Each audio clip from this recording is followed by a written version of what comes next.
Eckhart Tolle is a world-famous and highly accomplished spiritual leader. He is a man with a certain shrew-like quality to his aesthetic, to his look.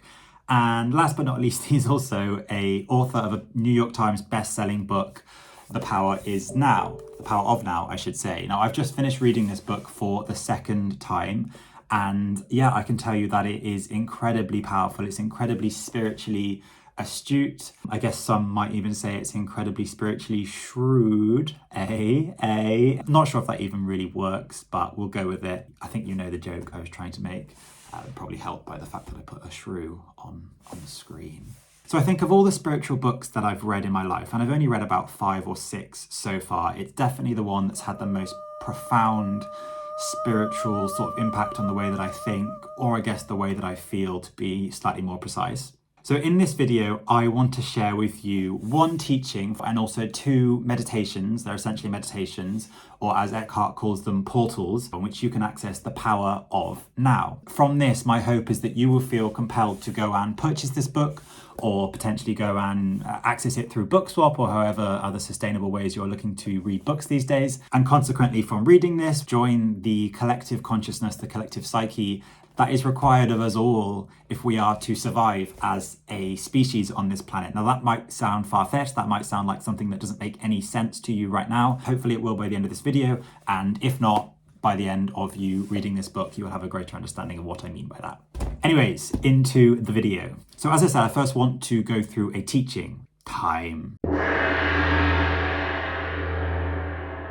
Physicists, spiritual leaders, philosophers, working moms have to some degree all been wrestling with the issue of time, with some issue of time over the last 2,000 years. So in The Power of Now, Tolle makes a clear distinction between 2 types of time. On the one hand, we have clock time, so the definition of which is going to be how most mere mortals would simply respond to the question of what is time. And on the other hand, we have psychological time, or the ego identification with the past as a basis for your identity, and an obsessive, sometimes compulsive projection into the future. Clock time is highly important. It allows us to plan for the future. It allows us to learn from past mistakes. And it also obviously allows us to be on time for things. You're not letting Granny down by missing her birthday party or being 20 minutes late. Psychological time is clock time that has taken a step too far. It's taking a step out of the now. Instead of learning from a past mistake and correcting it in the now, in psychological time, one might ruminate, one might self-examine to too higher of a degree, one might regret, one might judge. Similarly, instead of setting goals and working towards them, honoring the moment, honoring the journey in which you are on, which is the case for clock time, in psychological time, we become obsessed with fulfilling this future happiness, this future life satisfaction, which is incredibly damaging. And you don't need me to tell you that the biggest problem of all of this is that the future is never going to arrive, so you're never going to be happy. There is never a time when your life is not this moment. Cool. But how do we move from psychological time into clock time on a permanent basis? Well, if you are like me and you find yourself oscillating between both clock time and psychological time, then I have good news for you. Because in this book, Eckhart Tolle has outlined several portals for which you can access the now. You can do this at any point in the day. Obviously, some of these meditations, some of these portals are going to be more useful when you are on the tube, for example, or in a busy place, whereas some can just be done in your room by yourself. So, for example, if you are just chilling at Granny's birthday party and you find yourself ruminating because maybe you didn't get the reaction you wanted when she opened her bath bomb, then you can use these portals to break out of that moment and obviously free yourself from your psychological time, from your psychological torment. The portals are essentially meditations, and there are tons of them in the book. I just want to highlight for you now 2 of my favorites that I have used and practiced, and they're really powerful, and they've definitely been able to break me out of any psychological time that I found myself in and bring myself back into the clock time, back into the now, I guess I should say. Without further ado, here are my 2 favorites.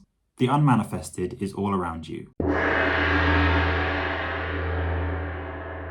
Eckhart Tolle defines the manifested as things that are around us in the real world, I guess. So things that you can sense, things that you can hear, things that you can see, things that you can touch, things that you can smell and taste. I'm sure you know all the senses. The manifested and the unmanifested, however, are not inextricably separate. Can you hear that?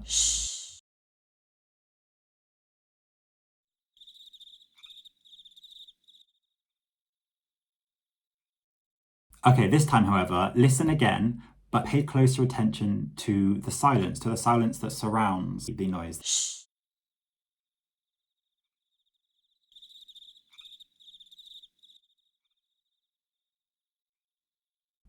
Please let me know in the comment section if there's any thoughts or feelings that are instantly provoked by that very short exercise. For me, when I focus on the silence that surrounds noises, allows me to access an inner stillness. For example, if you are focusing on nothing, then the mind is also filled with nothing. There's an inner stillness within your body, within your mind, and it's incredibly peaceful. If you didn't get that from the first time, that's completely fine. It's all about practice. It's all about obviously understanding as well. So now I've said that, maybe the next time you focus on the silence, you might get more of an effect from it. You might get more of a feeling of calm and stillness within you. It's the silence that enables sounds to be. It's the silence that enables sounds to create form.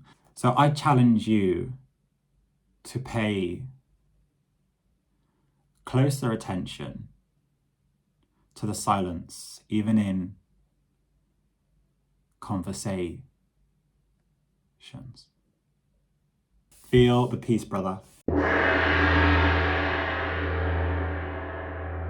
The exact same thing can be said of space. So things are vast, hugely vast, but space is vaster.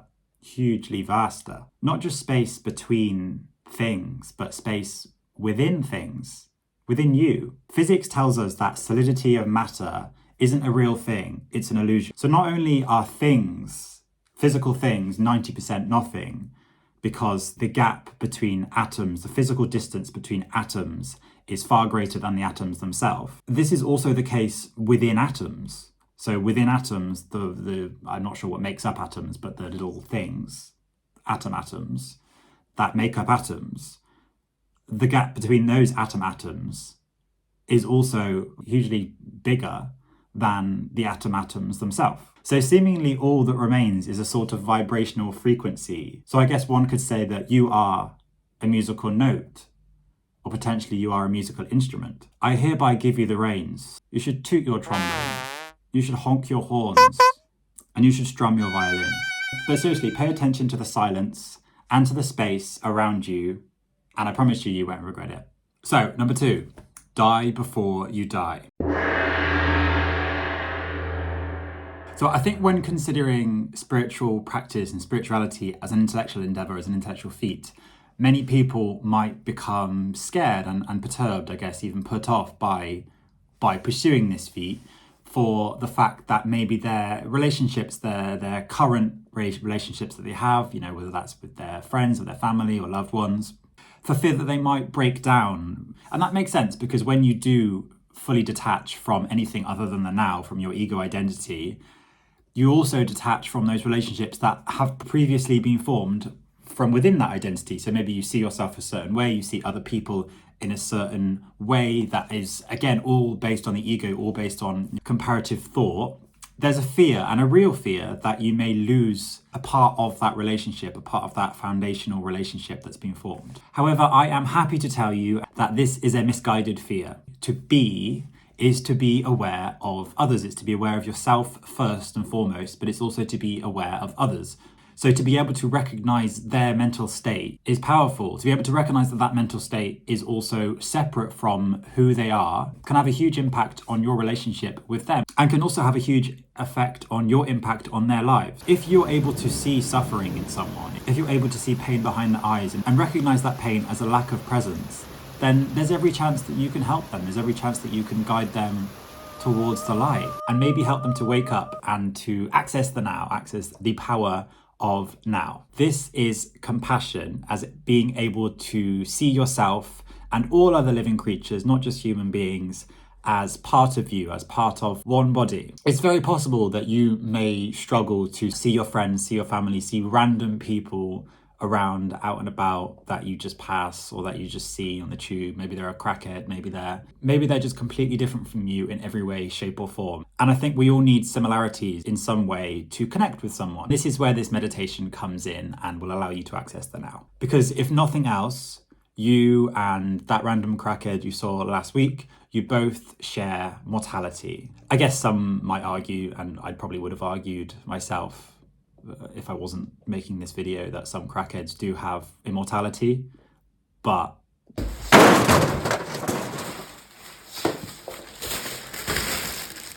nothing. This can be a potent realization. Obviously, I know you know this already, but when you truly think about it, it can be quite humbling, and it can also help to bring people together, to bridge that gap that exists between you and the local crackhead. So with this in mind, consider this meditation. Keep your eyes open, perhaps in a public place. It definitely helps more for me, I find, when I'm in a public place, and begin to meditate deeply, simply on the fact that everybody shares mortality.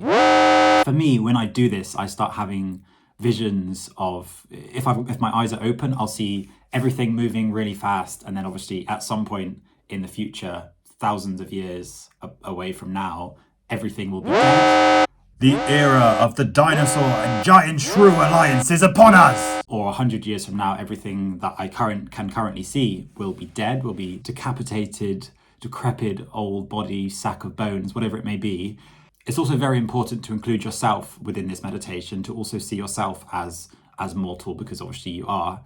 And again, as I say, it's humbling, it's powerful, it brings you together, and it sounds horrible and morbid. Well, I guess it is morbid, but it's truly awakening and powerful, and you should definitely try it.